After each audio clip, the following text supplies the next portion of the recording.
Wes udah nggak berbobot, sengaja dibuat guyon biar orang nggak nyecar, biar orang nggak emosi. Dibuat guyon, sengaja dibuat jadi nyecar. komedi, biar emosi kalian luntur.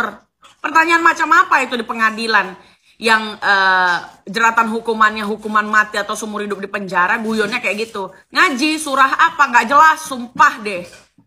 Nggak berbobot, maaf nih ya, si orang tolol, tapi nggak masuk di akal orang tolol seperti saya. Mari kita mengheningkan cipta dan berdoa menurut kepercayaannya masing-masing agar majelis hakim tidak terkena asam urat dan gatal-gatal di seluruh tubuh. Ya, mari kita mengheningkan cipta dan berdoa menurut kepercayaannya masing-masing untuk keselamatan dan kesehatan jiwa dan raga majelis hakim. Kita bisa melihat gestur dan sikap yang diperlihatkan oleh majelis hakim di saat melihat sikap dan perilaku yang dilakukan oleh saksi ahli. Bahkan hakim pun sangat kebingungan, gemas dan kesal melihat apa yang dilontarkan saat saksi ahli tersebut mencoba menjawab pertanyaan yang dilontarkan oleh tim lawyer. Seolah-olah menghindari setiap pertanyaan yang berkaitan erat dengan sangkaan dan dakwaan terhadap patut diduga tersangka PS. Namun akan dengan sangat lantang bila pertanyaan tersebut dilontarkan oleh pihak terkait. Saling bertolak belakang. Mungkin briefingnya harus seperti itu kali ya. Ya, setiap pertanyaan yang dilontarkan oleh tim lawyer kepada saksi ahli selalu dijawab dengan kata-kata indah. Ya, kata-kata indah. Dua alat bukti menjadi kata-kata pemecah pembuluh darah. Dan ada kata-kata yang hampir sama yang selalu diulang. Sudah saya jawab sebelumnya, sudah saya sampaikan sebelumnya, saya sudah jelaskan sebelumnya. Dan itu adalah kata-kata pemecah usus buntu.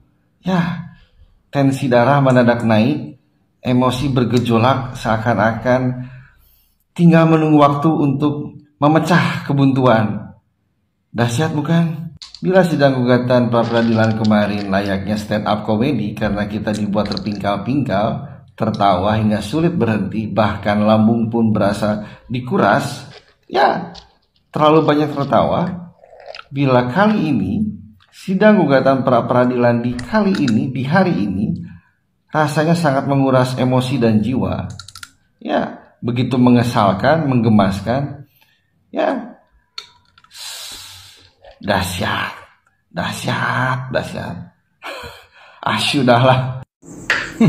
Guys, di sini terlihat jelas kapasitas, kualitas orang-orang yang ditunjuk oleh Polda Jawa Barat untuk menjadi kuasa hukumnya.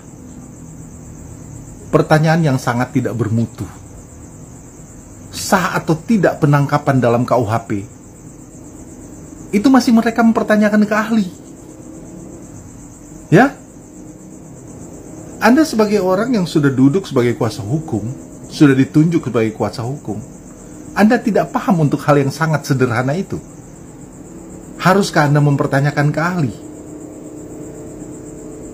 Dan memang sih pantas setelah ahli menjawab, di situ terlihat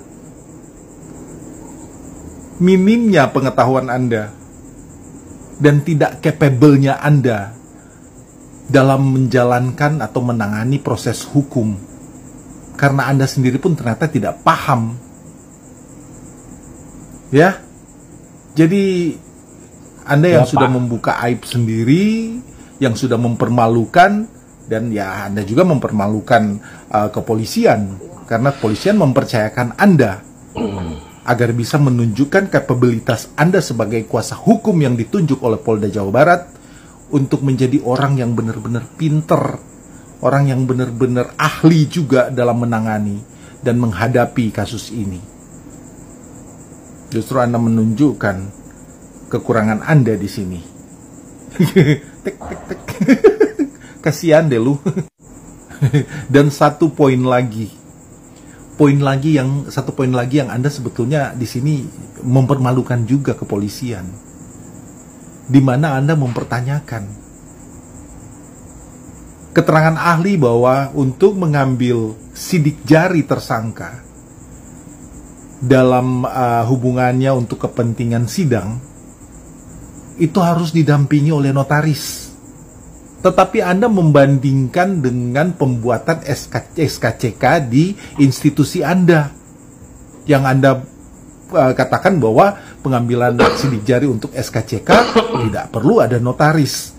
Di situ aja Anda sudah menunjukkan gitu loh, ketidakmampuan Anda, minimnya pengetahuan Anda, dan Anda mempermalukan sekali lagi kepolisian bahwa Anda sebagai orang yang ternyata tidak ngerti apa-apa. Bahkan prosedur yang seharusnya harus dipahami oleh orang-orang yang ada di institusi Anda di luar kepala, itu tidak Anda paham. Malu-maluin, bikin malu. Saksi ahli yang dihadirkan di persidangan Peggy Setiawan, pra-peradilan Peggy Setiawan, menurut gua nih nggak meyakinkan banget nih, ya, dari Polda Jabar nih, nggak meyakinkan banget. Beda dengan saksi ahli yang dihadirkan oleh pihak pengacara hukum Peggy Setiawan yang begitu luwes, santai gitu, menjawab semua pertanyaan, nggak ada satupun pertanyaan yang nggak dijawab, dijawab dengan sesuai kapasitas dia sebagai ahli.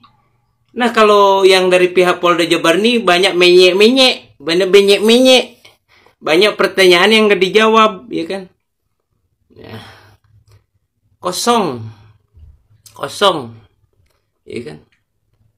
Nah, ini bukan ahli, bukan ahli pidana ini ahli ngeles, ahli nyebokin kalau ini, ya kan? Ahli nyebokin kalau ini. Karena kalau misalkan dijawab, ya kan?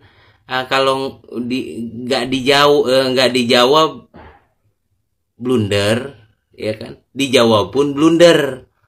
Karena jelas-jelas di sini dia itu cuma menjadi ahli untuk membenarkan yang tidak benar gitu. Beda kalau orang yang memberikan pernyataan sesuai dengan ahlinya. Ini orang nih kan sesuai ahlinya, sesuai kapasitasnya, tidak ada kepentingan apapun. Apapun pertanyaan dia pasti jawab gitu. Ini mau memberatkan, mau meringankan pun dia jawab gitu. Nah, kalau ini yang dijawab ya yang menguntungkan pihak Polda Jabar aja kan. Nah, tapi nggak ada satupun yang menguntungkan. Di sini jelas-jelas ya kan. Banyak pertanyaan-pertanyaan dari pihak kuasa hukum Peggy Setiawan yang itu sebenarnya mudah untuk dijawab, tapi kalau dijawab blunder, ya kan. Makanya ya itu hak ahli, tapi di sini masyarakat menilai ini kesaksian ahli ini tidak bisa, ya kan, dipercaya. Saya mendoakan buat pengacara-pengacara bayaran ya. Ya, doa saya itu kejam, sadis buat pengacara-pengacara yang pembela kesalahan ya, yang merasa membela kesalahan. Ya, saya doakan ya, satu, semoga mati cepat. Dua, semoga kena stroke seumur hidup satu keluarga. Ketiga, semoga kecelakaan ya, tidak langsung mati, menggelepar-gelepar dan cacat seumur hidup.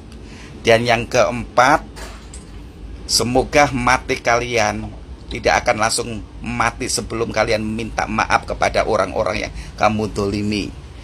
Kelima, semoga jasad kalian dimakan cacing. Dan yang keenam, semoga kalian cepat-cepat tobat. Kalau tidak ingin saya doakan kayak gini ya.